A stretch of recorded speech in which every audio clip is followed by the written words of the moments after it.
ವಿದ್ಯಾನಗರದ ಒಂದು ಕ್ಷೇಮ ಸಂಘ ಮತ್ತು ಕೆರೆ ಅಂಗಳದ ಎಲ್ಲ ನಿವಾಸಿಗಳು ಬರೀ ಶ್ರೀರಾಮನವಮಿ ಅಲ್ಲ, ಜೊತೆಗೆ ಎಲ್ಲ ಹಬ್ಬಗಳನ್ನ ಭಾರಿ ವಿಜೃಂಭಣೆಯಿಂದ ನಮ್ಮ ನವೀನ್ ಅವರ ತಂಡದವರು ಹಿರಿಯರಾದ ಈಶ್ವರಣ್ಣವರು ಅವರ ಎಲ್ಲರೂ ಒಗ್ಗೂಡಿ ಇವತ್ತು ಸುಲೋಚನಾ ಮೇಡಮು ಅವರು ಉಮಾಮಹೇಶ್ವರಿ ಅವರು ತಂಡದವರಿಂದ, ಅನ್ನಪೂರ್ಣೇಶ್ವರಿ ಮತ್ತು ಉಮಾಮಹೇಶ್ವರಿ ತಂಡದವರಿಂದ ಶ್ರೀರಾಮನ ಒಂದು ಭಜನೆ ಮಾಡುವ ಮೂಲಕ ಭಾರಿ ಭಕ್ತಿಪೂರ್ವಕವಾಗಿ ಈ ಒಂದು ಶ್ರೀರಾಮನವಮಿ ಹಬ್ಬವನ್ನು ಆಚರಣೆ ಮಾಡಿದ್ದಾರೆ. ಈ ಒಂದು ಕಾರ್ಯಕ್ರಮಕ್ಕೆ ನಮ್ಮ ನಾಲ್ಕು ವಾರ್ಡ್ನ ಅಧ್ಯಕ್ಷರಾಗಿದ್ದ ಗೋವಿಂದಪ್ಪನವರು ಬಂದಿದ್ದಾರೆ, ನಮ್ಮ ಚೊಕ್ಸಂದ್ರ ವಾರ್ಡ್ನ ಅಧ್ಯಕ್ಷರಾಗಿರ್ತಕ್ಕಂಥ ಖದ್ರೇಶ್ ಬಂದಿದ್ದಾರೆ, ಮತ್ತು ಬೆಲ್ಮಾರ್ ಬಡಾವಣೆಯ ಕ್ಷೇಮ ಸಂಘದ ಮಾಜಿ ಅಧ್ಯಕ್ಷರಾಗಿರ್ತಕ್ಕಂಥ ರಂಗಸಾಮಣ್ಣವ್ರು ಬಂದವರು, ಮತ್ತು ನಮ್ಮ ಚೊಕ್ಸಂದ್ರ ಗ್ರಾಮದ ಮುಖಂಡರಾಗಿರ್ತಕ್ಕಂಥ ಅರುಣ್ರವ್ರು ಬಂದವರು, ಮತ್ತು ಮಾರ್ತಬಣ್ಣೆ ನಮ್ಮ ಪಕ್ಷದ ಕಾರ್ಯಾಧ್ಯಕ್ಷರಾಗಿರ್ತಕ್ಕಂಥ ಎಚ್ ಮುನಿಯಪ್ಪನವ್ರು ಬಂದರೆ.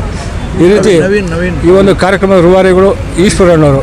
ಈ ಕಾರ್ಯಕ್ರಮದ ಯಾವುದೇ ಒಂದು ಕಾರ್ಯಕ್ರಮ, ಗಣಪತಿ ಹಬ್ಬ ಇರ್ಬೋದು, ದೇವಸ್ಥಾನದ ಕಾರ್ಯಕ್ರಮ, ರಾಜ್ಯೋತ್ಸವ ಕಾರ್ಯಕ್ರಮ ಇರ್ಬೋದು, ನಮ್ಮ ನವೀನ್ ಅವರು ಭಾರಿ ಭಕ್ತಿಪೂರ್ವಕವಾಗಿ ಈ ಕಾರ್ಯಕ್ರಮಗಳನ್ನ ಗಣಪತಿ ಹಬ್ಬ ಒಂದು ದೇವಸ್ಥಾನದ ವಾರ್ಷಿಕೋತ್ಸವ ಇರ್ಬೋದು, ಇವೆಲ್ಲೂ ಭಾರಿ ಭಕ್ತಿಪೂರ್ವಕವಾಗಿ ಆಚರಣೆ ಮಾಡ್ಕೊಂಡು ಬರ್ತಾಯಿದ್ದಾರೆ.